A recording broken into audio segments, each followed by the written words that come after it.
Talk-show კანდიდატი რადიო ათინათის პირდაპირ ეთერში. თავისუფალი სივრცე მწვავე შეკითხვებისთვის. ჩვენ გაგაცნობთ მაჟორიტარი დეპუტატობის კანდიდატებს. თქვენ გააკეთეთ სწორი არჩევა.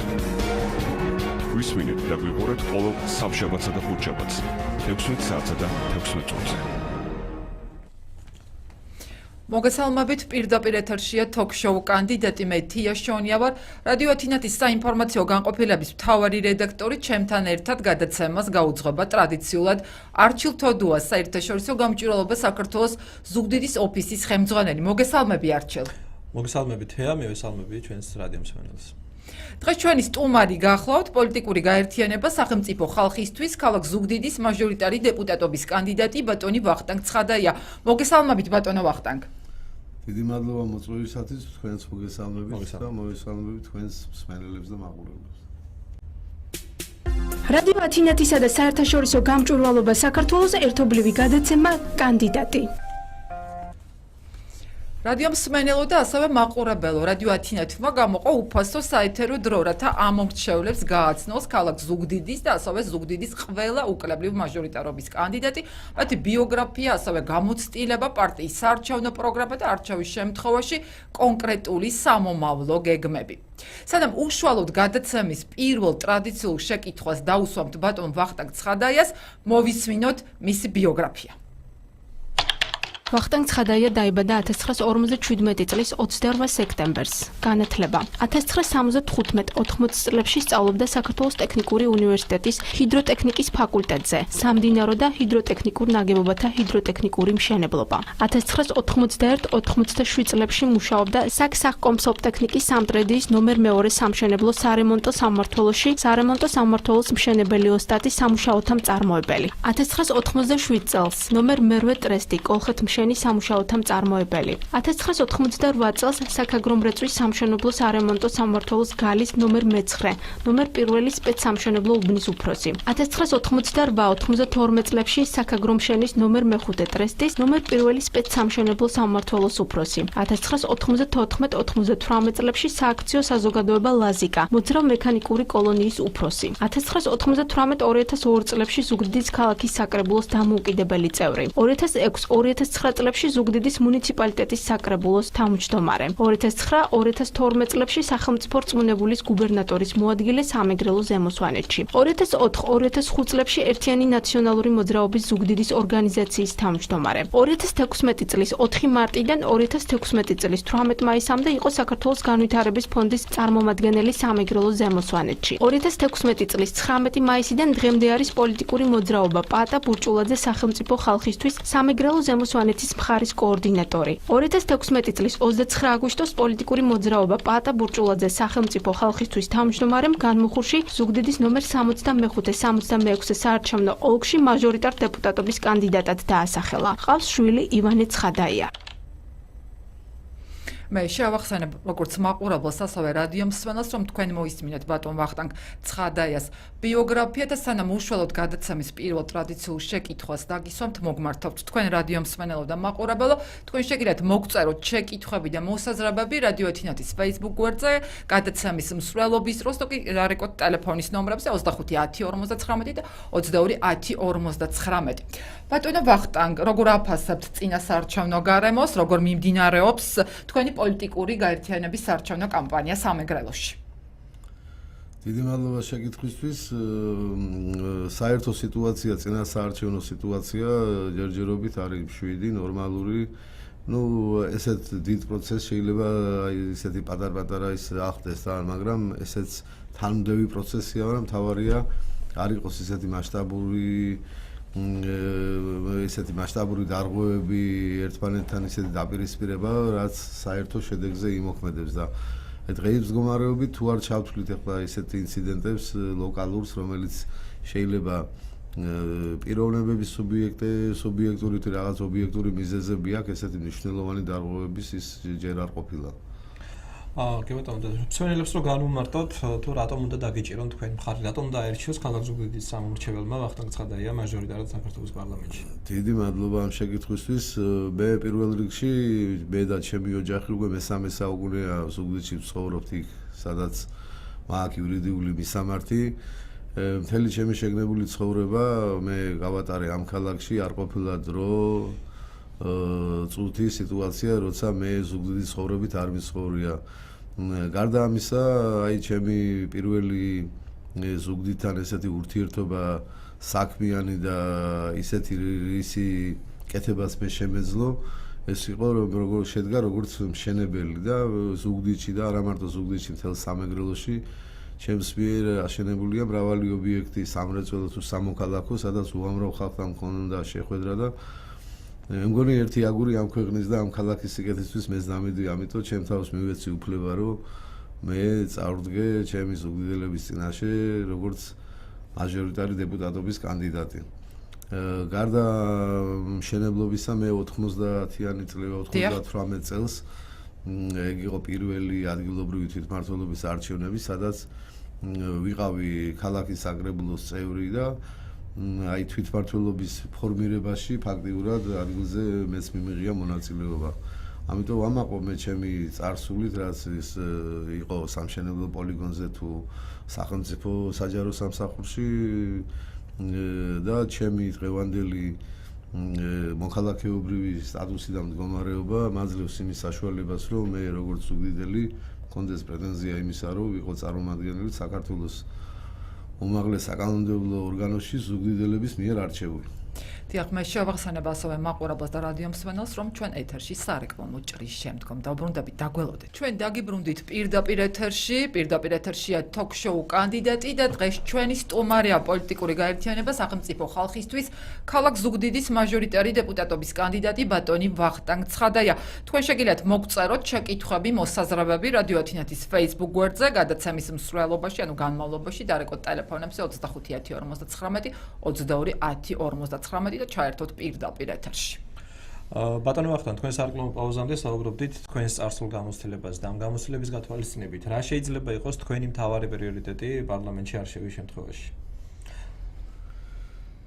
ჩემი არჩევის შემთხვევაში ალბათ ყველაზე დიდი და მნიშვნელოვანი იქნება ჩემთვის, ჩემი ქალაქი ყოველთვის იყო ჩემთვის, ჩემი ცხოვრების ადგილი და მე არ ყოფილა დრო და სიტუაცია, როცა მე არ ვიცხოვრია ამ ქალაქის ცხოვრებით, ყოველთვის მის მაჯაზე და პულსზე მედოხელი. მე აი 90-იანი წლებიდან დღემდე არ ყოფილა სიტუაცია და ამ 25 წლის განმავლობაში ჩვენმა ქალაქმა ბევრი ისეთი რაღაც გადაიტანა, რომ ალბათ თუ არა ეს ღირსება, ის დიდი ტრადიცია, დიდი შემართება ჩვენი ზუგდიდელების, ჩვენ ბევრჯერ ვიყავით საფრთხის წინაშე, მაგრამ ალბათ უფალმა წესეინება, რომ ჩვენ ყოველთვის ღირსეულად და კაცურად გამოვდიოდით ყველა სიტუაციიდან და თვითონ აი თქვენს კითხვას რაც ეხება ჩემი განვლილი ცხოვრება, ჩემი პრაქტიკა და კიდევ აი ეს მხარდაჭერა, რაც მე ამ პერიოდში ვიგრძენი ზუგდიდებისგან მაძლევს იმის უფლებას, რომ მე ბევრი სასიკეთო საქმე გავაკეთო. აი მაინც რა უფრო დავკონკრეტებთ და უფრო ნათელი წარმოდგენა რო შექმნას ჩვენს ბრძენოს თქვენ სამმავლო. აი მე ბუნებით და მოწოდებით ვარ მშენებელი და ჩემი ახალგაზრდობის ყველაზე ისეთი მნიშვნელოვანი პერიოდი, აქტიური პერიოდი მიშენებია, მიკეთებია საქმე და აი საჯარო სამსახურში ყოფნისაც, როცა მე ხელმძღვანელობდი რეგიონალურ მართვას და ეკონომიკურ პოლიტიკას თუნდაც სახელმწიფო რწმუნებულის აპარატში გუბერნიაში ვასრულებდი ჩემს მოვალეობას და მე მგონი არც თუ ისე ცუდად ეს დრომდა რეგიონის საჭიროებებს რამდენად იცნობთ ბატონო ვახტანგ? აი უშუალოდ ჩემი კომპეტენციის ფარგლებში რაც მე მევალებოდა სიღრმისეულად ვიცნობ ყველა რაიონს, ყველა კუთხეს, ყველა უბანს, არ ყოფილა ისეთი ადგილი, სადაც მე არ ყოფილვარ და ხალხის გასაჭირი თუ ის არ გამიზიარებია და არ გამიკეთებია ის, რაც მე მევალებოდა ჩემი სამსახურიდან გამომდინარე. ესე რომ არა მარტო ზუგდიდი სამეგრელო ჩემთვის ძალიან ახლობელი და ძალიან ისეთია, რომ აი როგორც ჩემი ოჯახი და ბედნიერი ვარ, რომ ბევრი აი ეს 4 წელი როცა მე უკვე წამოვედი ჩემით საჯარო სამსახურიდან ჩემი სურვილით, ბევრი ისეთი პიროვნება შემხვედრია და მადლობელი ვარ მათი, რომ აი ეს ჩემი თუნდაც უნიშნელოდ გაკეთებული პატარა საქმეც ისე არ დაუტოვებთ, ისე რომ ხალხი არაფერს არ ივიწყებს, არც კარგს, არც ცუდს, ესე რომ მე ჩემი მოღვაწეობით ახლა საკუთარ თავზე საუბარი ძალიან ძნელია, მაგრამ მოყვაყფილო არა ვარ, სადაც ვიყავი ყველაფერი გამიკეთებია იმისთვის, რომ ღირსეულად მეკეთებია ჩემი მოქალაქეობრივი. თქვენ ახსენეთ, რომ თქვენ ნებით წამოხვედით საჯარო სამსახურიდან. რამ განაპირობა მაშინ ეს მე თუ არ ვწდები, თქვენ მაშინ იყავით ერთიანი ნაციონალური მოძრაობის რაიონული ორგანიზაციის ხელმძღვანელი. არა, მე მაშინ ვიყავი რწმუნებულის მოადგილის. ეს არის 2012 წელი. 2012 წელი, დიახ. ბატონო ვახტანგ, როგორც ცნობილია, თქვენი პოლიტიკური გაერთიანება საკმაოდ მოულოდნელად ჩამოყალიბდა მხედველობაში მაგირჩი, ვაშაძე, მემარჯვენეები, რომლებიც გაერთიანენ ამ პოლიტიკურ გაერთიანებაში, რომელსაც ქვია სახელმწიფო ხალხისთვის. რამდენად შეძლებთ საერთო იდეისთვის ბრძოლას და რა იქნება თქვენი ძირითადი პრიორიტეტი, საკმაოდ ძლიერი ძალა ხართ, აღნიშნა რომ რამდენიმე პარტია გაერთიანდით. მე მინდა ჩემი ამ იმაში ყოფნა თავიდან დავიწყო, როდესაც ბატონმა პაატა ბურჭულაძემ შექმნა საქართველოს განვითარების ფონდი. მაშინ მე მომიწვიეს, რომ ყოფილიყავი ამ ფონდის სამეგრელოს რეგიონის ხელმძღვანელი. თვითონ ფონდი თავისი შინაარსით და თავისი წესდებით იყო მიმართული იქეთკენ, რომ ახლა ბატონი პაატას მოღვაწეობა, როგორც შემოქმედისა და როგორც მეცენატის ყველასთვის ცნობილია და მეც დავდექი ამ პიროვნების უშუალოდ შემოთავაზება მისგან თუ რაღაცა ჯგუფმა გადაწყვეტა. არა, უშუალოდ იყო ბატონი პაატასგან და მე მართალი გითხრათ, მაშინ წარმოდგენაც არ მქონდა. მანამდე თუ იცნობდით ბატონ პაატა ბურჭულაძეს პირადად? პირადად არ ვიცნობდი, მაგრამ სამეგობროს ძალიან ახლოს ვიცნობდი და ეთყობა იქიდან წამოვიდა, ეს იყო საწყისი ჩვენი ურთიერთობის და პირველი კონტაქტის და მე მართლაც მსად ვიყავი, რომ ფონდის ფარგლებში, მის კომპეტენციაში მე მეღვაწა სამეგრელოში ბატონ პაატას გვერდით. შემდგომ იცი ცხოვრება მოულოდნელობით სავსეა და ის არის და ეს ფონდი შემდგომ ხალხის მოთხოვნიდან ბევრი ესეთი ნიშანდობლივი ბევრი რაღაც არის იმაში, რომ ეს ფონდი შემდგომ გადაგედა პოლიტიკურ პარტიად. და მეც აგრძელებს თუ არა ეს პოლიტიკური პარტია საქველმოქმედო საქმიანობას? არა, პოლიტიკურ პარტიას უფლება არ აქვს საქველმოქმედო იმის რა ქვია ღონისძიებების და ქველმოქმედების, მაგრამ ანუ აქ გაჩერდა პარტია. და რა არის ეს ძირითადი ღირებულება, რაც ამ 4 პოლიტიკურ ჯგუფს აერთიანებს და ის საერთო იდეა რისთვისაც თქვენ შეიძლება იბრძოლოთ?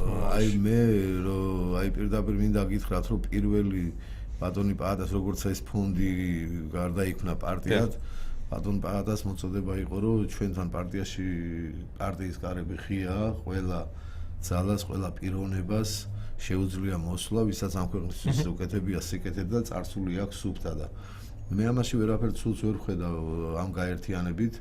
ჩვენ პირველი ნაბიჯები როგორც გადავდგით, ნახეთ, რომ ბატონ პაატას და პარტიას ძალიან ბევრი მომხრეები ყავდა, ხალხი ძალიან ისეთი იმით მოდიოდა ჩვენთან და ძალიან ბევრი ხარდამჭერებიც ყავს და ახლა დღევანდელი სიტუაციით ეს პოლიტიკური ბატალიები ისე ჩქარა მიმდინარეობს და ისე იცვლება, რომ ახლა მე ალბათ ერთადერთი ღირებულება და ერთადერთი ის გაერთიანების ის რომ ბატონი პაატა და ჩვენი პარტიის ძირითადი მიზანი და ვექტორი გადის დასავლეთზე, ევროატლანტიკურ სივრცეში გაერთიანება, ევროკავშირი და მე მგონი ყველაზე დიდი იდეით ამით შეიძლება ამათი დაკავშირება. მე მაგთეაში ვთქვათ, შეიძლება თუ კი ეს კოალიცია შევიდა საქართველოს პარლამენტში, ვინ იქნება ეს პოლიტიკური ძალა, ვისთანაც თქვენ შეიძლება ითანამშრომლოთ. ხშირად ისმის ბრალდებები, რომ დავუშვათ ბურჭულაძის პარტია ნაციონალური მოძრაობის სატელიტია, დავუშვათ გირჩის და ვაშაძის პარტიის მიმართ ნაციონალური მოძრაობის წარმომადგენლები ამბობენ, რომ ისინი ბიძინას სატელიტებს წარმოადგენენ, რომელ პოლიტიკურ ჯგუფთან შეიძლება თქვენმა კოალიციამ ითანამშრომლოს. და დავუშვათ თუ არის ესეთი პოლიტიკური ჯგუფი, რომელთანაც გამორიცხავთ ზოგადად თანამშრომლობას. წინასწარ ამის თქმა მე დღემდე რაც ეს პროცესები მოდის, ამის მომსწრე თქვენ ბრძანდებით და მთელი საქართველოს მოსახლეობა ამორჩეველი. წინასწარ თქმა იმისა, რომ ეს ჯგუფი ვისთან იქნება, როგორ იმაში მე ერთადერთი ის ვიცი, რომ იდეურად ეს გადაწყვეტილება რომელიც აქვს და რომელიც არის პარტიის მთავარი ვექტორი, რომ ის მისი პროდასავლური ხედვა ევროატლანტიკურ სივრცეში ინტეგრირება, ეს არის ძირითადი, რითაც მე ვარ ამ პარტიაში და შემდგომ როგორც დღეს ამბობენ, რომ პაატა ბურჭულაძე ესე დაიწყო თავიდან არის იძინა ივანიშვილის პროექტი, შემდგომ თქვენ ხართ ნაციონალებთან, მე ვიტოვებ ჩემს დამოუკიდებელი ადამიანის აზრს, რომ მე როგორც ერთი კაცი, ერთი პიროვნება ვარ პაატა ბურჭულაძის გვერდში დღემდე და შემდგომ ეს მომავლის საკითხია, მაგრამ მე ყოველთვის მქონდა ეს ბედნიერება თუ არ ვიცი რა არის, ყოველთვის გადაწყვეტილებას ვღებულობდი დამოუკიდებლად და ყოველთვის მქონდა შეიძლება ამისგან ბევრი პრობლემები, მაგრამ მე ერთი რაღაც ვიცი, რომ აი ის სიტყვა და ის საქმე, რითაც დღეს ეს პარტია მოდის და ხელისუფლებაში აუცილებლად მოვა, დაფუძნებული იქნება იმ პრინციპებზე, რითაც ჩვენ დღემდე ფონდიდან აი პარლამენტამდე მოვდივართ. დიახ, ბატონო ვახტანგ, თქვენ როგორც საკრებულოს ყოფილი თავმჯდომარე, როგორ აფასებთ ადგილობრივი თვითმმართველობის არსებულ სისტემას და რა ძირითად გამოწვევებს ხედავთ ამ სფეროში? თქვენ გადაცემის დასაწყისში აღნიშნეთ, რომ კარგად იცნობთ ამ სფეროს თვითმმართველობას გულისხმობთ. დიახ, აი პირველი თვითმმართველობის არჩევნებიდან დღემდე მე ვარ მომსწრე, აი როგორ იცვლებოდა, როგორ ყალიბდებოდა თვითმმართველობა. აი დარწმუნებული ვარ, რომ აი ყოველი ახალი არჩევნები და ყოველი აი ხელისუფლების რაღაც დოზით ცვლილება ყოველთვის არის პროგრესის მომასწავლებელი. არ შეიძლება ერთ ადგილზე დგომა და მე მახსოვს, როცა პირველი თვითმმართველობის არჩევნების დროს აი საზღვრები არ იყო გამიჯნული, ქონების საკითხი, ბევრი ისეთი რაღაცა პრინციპული საკითხები, რომელიც საერთოდ აი მოდიოდა კომუნისტების დროიდან და ესე ეხლა რამდენად მოქნილია ეს კოდექსი? ეხლა ყოველ აი ორი თვითმმართველობის ის მონაწილეობა რა ეს 98 და 2006-10 წლების და პროგრესი ნახდათ შეიმჩნევა, მაგრამ ამის დახვეწა დიდი დრო ჭირდება რა, ეგ ისეთი თემებია, რომ აი ქონების დელეგირება ცენტრალურ და ადგილობრივ ხელისუფლებას შორის იმდენი მნიშვნელოვანი საკითხებია, რომ მე მგონი ეს ამას კიდე დიდი დრო დაჭირდება. თვითმმართველობა აუცილებლად უნდა იყოს თავისუფალი. თვითმმართველობა უნდა იყოს თავისი ქონებით, თავისი ბიუჯეტით დამოუკიდებელი და სამწუხაროდ ეხლა ამას ბევრი მიზეზებიც აქვს. პირველ რიგში ის, რომ ჩვენი ტერიტორიული მთლიანობა დარღვეულია, ბევრი ისეთი პროცესებია, რომელიც შეიძლება დანარჩენი საქართველოსთვის, აი ჩვენთვის 20% ოკუპირებულია. დიახ, ბატონო ვახტანგ, ჩვენ ვებგვერდზე გვაქვს გამოკითხვა, როგორ აფასებთ სახელმწიფო ხალხისთვის გირჩის ახალი მემარჯვენეების და ვაშაძის პარტიის გაერთიანებას, მე აუცილებლად გავგაცნობ პროცენტულ მაჩვენებას და აქვე გვაქვს ქუჩის გამოკითხვა, რომელიც რადიო ათინათის გადამღებმა ჯგუფმა მოამზადა, კითხვა არის შემდგომი. პაატა ბურჭულაძე მიიჩნევს, რომ სოციალური დახმარება უნდა მიეცეს 1 მილიონ მოქალაქეს, როგორ ფიქრობთ, რამდენად აქვს დღეს სახელმწიფოს ამის შესაძლებლობა, მან ეს მოსაზრება გააჟღერა განმუხურში, სადაც იყო კანდიდატების წარდგენა. მოვისმინოთ ქუჩის გამოკითხვა.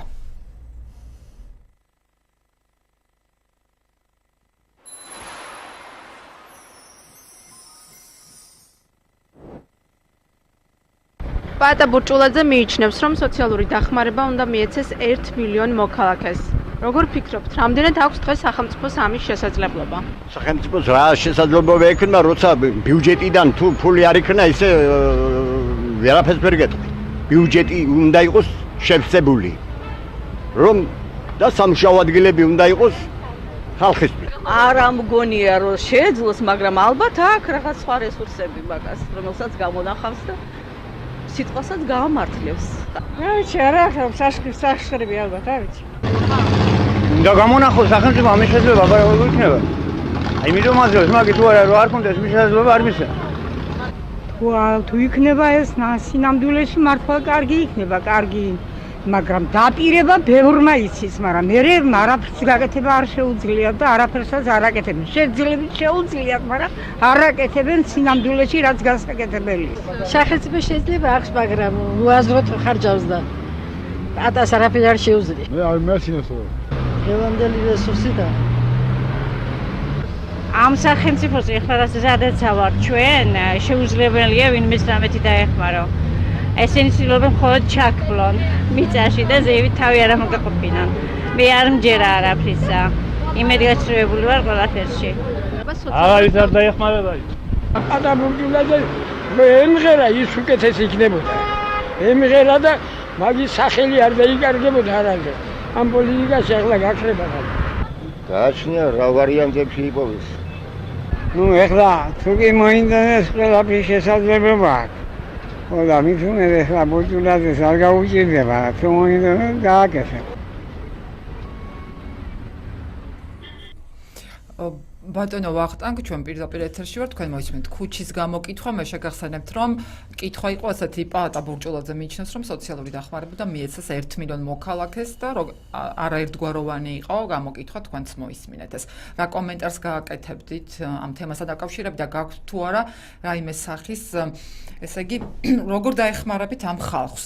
გეგმა თუ გაქვთ რამე ამ თემასთან დაკავშირებით? ბატონი პაატასა ესეთი განმუხურში ნათქვამი ეს ფრაზა რომ საქართველოში მართლაც 1 მილიონ მოქალაქეს ჭირდება სოციალური დახმარება, ეგ არის რეალობასთან თვალის გასწორება. ეხლა გვინდა არ გვინდა ჩვენ მომსწრე ვართ, აი მე თვითონ ბოლო 15 წლის მანძილზე სამეგრელოში და მით უმეტეს აი ზუგდიდში, ეს პროგრამა მთლიანად მთელ საქართველოში ხორციელდება სოციალური დახმარების პროგრამა, მაგრამ მე მომსწრე ვარ იმისა, რომ როგორც აი სოცაგენტი ბიდის და შეიძლება მაცივარი გამოაღოს და კარაქის და ან უთო ჩართული ნახოს და მისთვის ქულებზე არის საუბარი ხო? სოციალური დახმარება მოიხსნას. ფაქტიურად ეს როტაცია ხდება რა სოციალურად დაუცველების ერთს უხსნიან, მეორეს აძლევენ და ვისაც უხსნიან ის იმაზე გაჭირვებულია, ვისაც უნიშნავენ.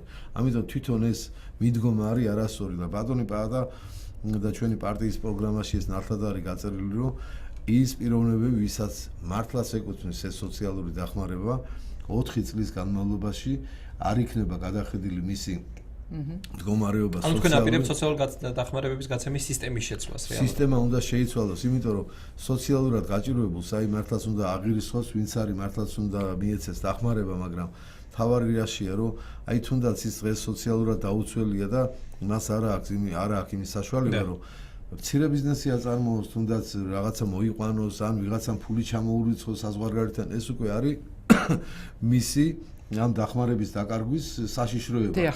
ამიტომ რამდენადაც თავისუფალი იქნება ეს სოციალურად დაუცველი 4 წლის განმავლობაში, მას შეუძლია ფიქრობთ, რომ ეს სისტემა არ არის მოქნილი და თქვენ ის გაკეთებას აპირებთ კონკრეტულად. ვაპირებთ, რომ ამ მომავალი 4 წლის განმავლობაში მათი სტატუსი არ იქნეს შეცვლილი, თუნდაც მიიღოს სხვა დახმარება, ნათესავი დაეხმაროს. რამე კვლევა თუ გაქვთ ჩატარებული თქვენს პოლიტიკურ გაერთიანებას ამასთან დაკავშირებით? თემატური ჯგუფები ყველა იმის დარგების მიხედვით სოციალური თემა, ეკონომიკური, პოლიტიკური ყველა გამოკვლევა გაკეთებულია და ის ადასტურებს, რომ დღეს საქართველოში მართლაც ჭირდება სოციალურად დაუცველებს, მათი რიცხვი არის იმდენი, რამდენი დაახლოებით, რაც ბატონმა პაატამ ბრძანა, მაგრამ მომავალი 4 წლით ამ პროგრამის ამუშავებამ შეიძლება აქეთ ჩამოსწიოს, იმიტომ რომ 200-300 ადამიანი გახდეს თვითონ სხვისი დამხმარე და ამას ყველაფერს ზღუდავს დღევანდელი კანონმდებლობა. კი ბატონო, გარდა სოციალური დახმარებისა ძალიან ბევრი პარტია ამომრჩევლებს პირდება პენსიის გაზრდა, ზოგი პირდება საერთოდ საპენსიო სახის შემცირებასაც. რა კონკრეტული გეგმები გაქვთ თქვენ ამ მიმართულებით?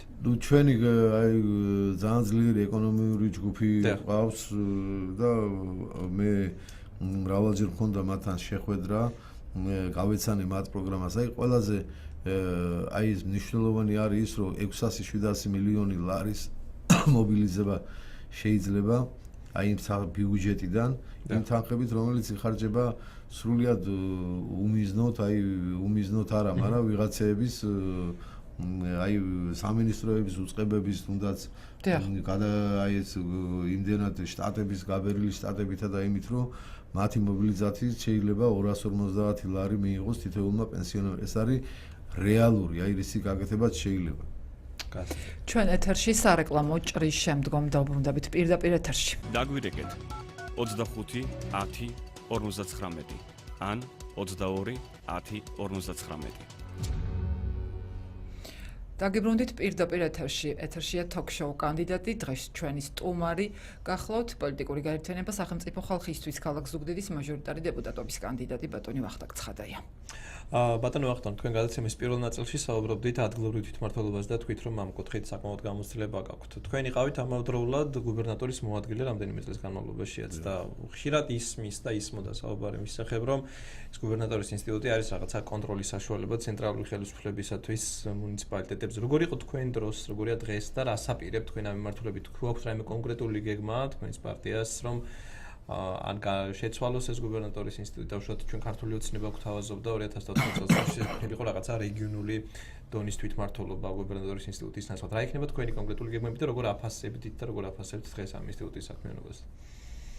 მე შემიძლია მოგახსენოთ, რომ აი აღნიშნე წეღანაც, რომ დღეს და დღემდე ეს ინსტიტუტი სხვადასხვა სტატუსი ჰქონდა ერთი, მაგრამ დღემდე ესე მოვიდა, ეს არის დაახლოებით მე მგონი 98-2000 წლებიდან, რაც შეიქმნა ეს ინსტიტუტი, მას სახე და ფორმა მე მგონი შინაარსობრივად არ შეცვლა და ფორმით და სახით არის ის, რაც იყო, მაგრამ თავისთავად მე გითხარით, რომ აი ყველა ხელისუფლების ცვლილების დროს მაინც პროგრესია არის და მოდის.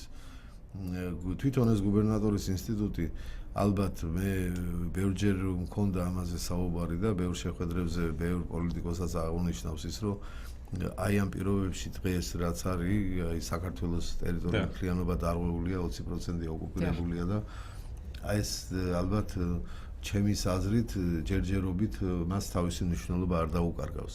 ეხლა ერთი საკითხია, რომ ჩვენ უკვე მივაღწიეთ იმას, რომ ყავს არჩეული მერები, საკრებულოები, თვითმმართველობისა ეს ერთი რგოლი უკვე ფაქტიურად არის აი დემოკრატიულ ჩარჩოში ჩასმული და აი ეს ინსტიტუტი თვითონ გუბერნატორის ინსტიტუტი ჩემის აზრით დღემდეც არის საჭირო და მოვა დადგება ის დრო, როცა ეკონომიურად და აი ყველა იმით ადგილობრივ თვითმმართველობას ექნება იმდენი ძალა, რომ მას აი როგორც სოფლიოს და ევროპის წამყვან ქვეყნებში ჩვენი სახელმწიფო მაინც დარჩა უნიტარული და აი ეს სახელმწიფო ვერტიკალი მაინც რჩება გამომდინარე ბევრი ობიექტური მიზეზებიდან. ამიტომ დღესდღეობით მე მაინც მიმაჩნია, რომ მას თავისი ფუნქცია არ დაუკარგავს და რეგიონში კოორდინაციას თვითმმართველობასა და ხელისუფლებას შორის მნიშვნელოვანი რგოლია.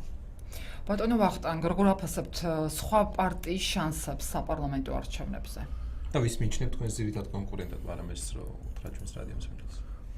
ეხლა ძირითადად მე სულ დიდი და სამეგრელო ვიცი დაახლოებით პარტიის შემადგენლობა, ავტორიტეტი, რეიტინგები, პიროვნებები, ვინც მოღვაწეობენ ამ პარტიებში და მე დარწმუნებული ვარ, რომ არის თანაბარი ძალის, თანაბარი ახლა ეს ჩემი ის არის სუბიექტური აზრი. შეიძლება არათანაბარი, მაგრამ 4-5 ისეთი პარტია, ვისაც შეიძლება პრეტენზია ჰქონდეს საქართველოს პარლამენტში. რომელი ეს პარტიები დავუშვათ დაგისახელოთ? ქართული ოცნება, ჩვენი პარტია, ნაციონალური მოძრაობა, მე მგონი აი ეს ირაკლი ალასანიას ისა პარტია და ვინც არის აქედან კანდიდატები, მე ყველას პატივსცემ, ყველას ვიცნობ და მე მგონი აი ერთ-ერთი ის არის, რომ ყველანი არიან ზუგდიდელები და ჩვენ აი მე ყველასთან როგორც ოჯახით ისე პიროვნულად ყოველთვის მაკავშირებ და კეთილი ურთიერთობა, მაგრამ არის სახელმწიფო საქმე და მე მგონი ხალხის ასარჩევია ვის თქვენი მთავარი კონკურენტი ვინ არის? თქვენ ხართ ზუგდიდის მაჟორიტარი დეპუტატი. ჩემთვის ყველა მთავარი კონკურენტია. ისე რომ მე ვერ დავყოფ, რომ ყველა ვინც იქნება, ჩემთვის იქნება მთავარი. როგორ ფიქრობთ ბატონო ვახტანგ, მოსალოდნელია თუ არა ქალაქში მეორე ტური? არაფერი გამორიცხული არ არის. მე ესე დასაშვებია, მოსალოდნელი შეიძლება იყოს, მაგრამ მე დარწმუნებული ვარ, რომ მე ჩემი პარტიის პროგრამით, ჩემი დღევანდელი მდგომარეობით ვეცდები, რომ აი ყველანაირად თუნდაც მეორე ტური იყოს, ბოლომდე გავაგრძელო ბრძოლა და აი ესე იყოს, რომ ღირსეული გავიდეს. თუ ვიღაც იქნება ჩემზე მეტი მხარდამჭერით ამ ქალაქში, მე პირველი მივლოცავ მას, იმიტომ არავითარი ის არ მაწუხებს იმისა, რომ ზუგდიდი უნდა გახდეს ისეთი ქალაქი, სადაც ყველას თანაბრად შეეძლოს თავისი პოლიტიკური თუ სხვა ამბიციების დაგმაყოფილება ისევ ზუგდიდელების რჩევით, ამორჩევით და მათი თანადგომით. თქვენ ხართ დღეს წარდგენილი როგორც მაჟორიტარი დეპუტატობის კანდიდატი და პარტიულ სიაშიც ხართ მოაზრებული, ანუ ხართ უკვე თუ როგორ არის? არც ვიცი რა მართალი გითხრათ, ეხლა პირდაპირ თქვენთან მოვედი და დღეს იყო პრეზენტაცია, ვიცი და არც მიკითხავს. ჩემთვის ძალიან დიდი მნიშვნელობა არ აქვს პარტიულ სიას. მე აი გითხარით, რომ მოვედი დავდექი ბატონი პაადას გვერდით და მე როგორც ზუგდიდელი ალბათ თუ თვითონ განსაზღვრეს და რაღაც პარტიას დაჭირდა ვიქნები თუ არა და მე რაღაც განსაზღვრი და ნომრით და იმით არ შემიწუხები არავინ. რა შეიძლება თქვათ დავუშვათ თქვენი პარტიის სხვა კანდიდატებზე, დავუშვათ ფოთში წარდგენილზე, ზუგდიდში წარდგენილზე, დავუშვათ ცოტა ისეთი მოულოდნელი იყო გურამ ისაბიშვილის წარდგენა თქვენი პარტიის მხრიდან, იმიტომ რომ თავის დროზე გუბერნატორი იყო, მე ნაციონალური მოძრაობის მხრიდან მაჟორიტარი გახდა, მე თითქოს ქართული ოცნების მხარეს გადავიდა, დღეს უკვე თქვენს პარტიაშია. კი ბატონო, არა მარტო გურამ ისაბიშვილი, მე ყველას უმრავლესობას ვიცნობ, ახლა ფოთში იცით არის ბატონი კოტე გემულარია წარდგენილი, ახლა ბატონ კოტეს საქართველოში იცნობენ, მას ჰქონდა ისეთი თანამდებობები, საიდანაც მართლაც ბევრი რაღაცის გაკეთება შეეძლო და მე არ განმეორდები, მაგრამ ბატონმა კოტემ თვითონ ბრძანა პირველ თავის ინტერვიუში, აი ჩვენთან როცა ფოჩი წარადგინეს, რომ ის 2007 წელს დააშორდა ნაციონალურ მოძრაობას, წამოვიდა და იყო ბიზნესში და ეხლა ალბათ მისი გამოცდილება და მისი აი ცხოვრებისეული მდგომარეობა დღეს მივიდა იქამდე, რომ მას აქვს უფლება და აქვს იმედი, რომ ფოჩი ღირსეული კანდიდატი არის და აქვს გამარჯვების იმედი. ასევე გურამის აბისოზე მოგახსენებთ, გურამის რაც მე ვიცნობ და ვიცნობ დიდი ხანია მას პიროვნულად. აი დიდი ხანია რომ გურამი მოღვაწეობდა, იყო პარტიულ სამუშაოებზე, შემდგომ იყო გამგებელი, იყო შემდგომ იყო პარლამენტის წევრი, გუბერნატორი და თვითონ როგორც პიროვნება და როგორც შემოქმედი კაცი აი პოლიტიკაში გურამი აი მე ვიცი რომ მას სენაკლების ხარდაჭერა აქვს, დიდხანს იყო პოლიტიკაში და ეხლა ეს ისე იცვლება ეს კონიუნქტურა პოლიტიკური რომ ძნელია ჩემთვის ახლა სხვისვაგივრად ვილაპარაკო, მაგრამ გურამის ბატონ გურამის დგომა ჩვენს გვერდით ჩემთვის მაგალითად ძალიან მნიშვნელოვანიც არის და და თქვენი მოლოდინი როგორია?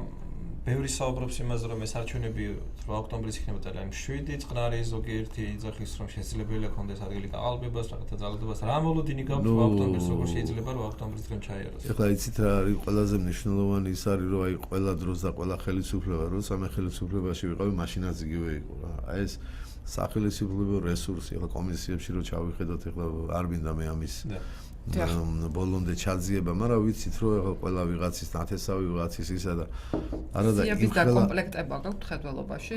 საუბნო საარჩევნო კომისია არა და მე ვიცი რომ სერტიფიცირებული ჩვენ გვყავს დაახლოებით არ ვიცი 1000-ზე მეტი ის გვეყოლება, ვისაც მართლაც აქვს სერტიფიკატი, იცის საარჩევნო სისტემა, გაუვლია ტრენინგები და ესეთები სამწუხაროდ მაშინაც და ეხლაც ნაკლებად ხვდებიან ამ კომისიებში და უფრო დარჩნენ სის მიღმა თქვენ ამას ამბობთ? დარჩნენ ბევრი დიახ. და ამ რა გავლენა შეიძლება იქონიოს 8 ოქტომბრის არჩევნებში? გავლენა თავისთავად ის არის, რომ ეხლა რამდენად კომპეტენტურია კომისია, ხარისხი უფრო მაღალია არჩევნების და აი სიზუსტე იმისა. დაახლოებით რა პროცენტულობით შევა თქვენი პოლიტიკური გაერთიანება პარლამენტში? თუ გაქვთ რაღაც მონახაზი ამ თემასთან დაკავშირებით და შემდეგ უკვე ბოლოს შეკითხვას დაგისვამთ. წინასწარ ამაზე თქმა ძნელია, მაგრამ ჩვენ მნიშვნელოვანი ძალით შევალთ პარლამენტში, ესე რომ ჩვენ ვიქნებით გასათვალისწინებელი ძალა, მე ამის მიჯერა. და ბოლოს შეკითხვა, ბატონო ვახტანგ, თქვენ ძალიან დიდი ხანით მოღვაწეობდით, ასე ვთქვათ, თვითმმართველობაში და კაი გამოცდილება გაქვთ და წელს ზუგდიდი პირველად ზეიმობს ზუგდიდობას. თქვენი აზრით ვინ არის საპატიო ზუგდიდელი? აი თქვენი აზრით ვინ არის ეს ადამიანი? რადიო ათინათმა ვერ მოიპოვა ეს სია და თქვენი აზრით ვინ უნდა იყოს საპატიო ზუგდიდელის წოდებაზე წარდგენილი ადამიანი? სამწუხაროდ იცით რა ხდება, აი ეს რაღაცნაირად უნდა შეიცვალოს რა, არავითარი მნიშვნელობა არ აქვს პარტიულ კუთვნილებას და რა დროში ვინ მოღვაწეობდა. მე ძალიან ბევრი ისეთი პიროვნებები ვიცი, ვისაც ზუგდიდისთვის იმდენი რამ სიკეთე უკეთებია, რომ ამას ვერც დრო და ვერც პოლიტიკური ის ვერ გადაფარავს. ჩემთვის ეხლა როგორც მშენებლისთვის ამ ქალაქისთვის ყველაზე აი ესეთი დღეს აი მართლაც ისეთი შემართებით რო აი ესეთი ასაკოვანი და ჩემთვის მისაბაძი გახლავთ ოცარფაცაცია. მე მას აი ვიცნობ ბავშვობიდან, ვიცი მისი მოღვაწეობა. აი კიდევ ერთხელ ხას უსვამ, რომ აი არა აქვს მნიშვნელობა ეს კომუნისტების დროს იყო, შევარდნაძის დროს თუ იყვნენ პიროვნებები და არიან და იქნებიან, ვინც ყოველთვის ყველა დროს აკეთებენ საქმეს, რომელიც საქმეც რჩება ჩვენს ქალაქს და ჩვენს მომავალთაობებს. ძალიან დიდი მადლობა ბატონო ვახტანგ, მე შევახსენებ რადიო მსმენელებს და ასევე მაყურებელს, რომ გადაცემა კანდიდატ სტუმარი გახავთ პოლიტიკური გაერთიანება სახელმწიფო ხალხისთვის ზუგდიდის მაჟორიტარი დეპუტატობის კანდიდატი ბატონი ვახტანგ ცხადაია. მე პირადად წარმატებებს გისურვებთ გადაცემას ვუძღვებოდით მე თიაშონია და არჩილ თოდუა. აქვე გეტყვით, რომ მომავალ გადაცემაში გვეყოლება კანდიდატი, რომლის ვინაობას რადიო ათინათის Facebook გვერდიდან შეიტყობთ. მე კეთილი სურვილებით სამშაბათამდე დაგემშვიდობებით. დავიმშვიდობებით ჩვენს რადიო მსმენელს, ბატონო ვახტანგს მადლობა სურვილებით დღეს მობრძანებისთვის, კარგ ბრძანებებით. დიდი მადლობა თქვენს. Talk-show კანდიდატი რადიო ათინათის პირდაპირ ეთერში. თავისუფალი სივრცე მწვავე შეკითხვებისთვის. ჩვენ გაგაცნობთ მაჟორიტარი დეპუტატობის კანდიდატებს. თქვენ გააკეთეთ სწორი არჩევანი. გვისმინეთ და გვიყურეთ ყოველ სამშაბათსა და ხუთშაბათს 16 საათსა და 16 წუთზე.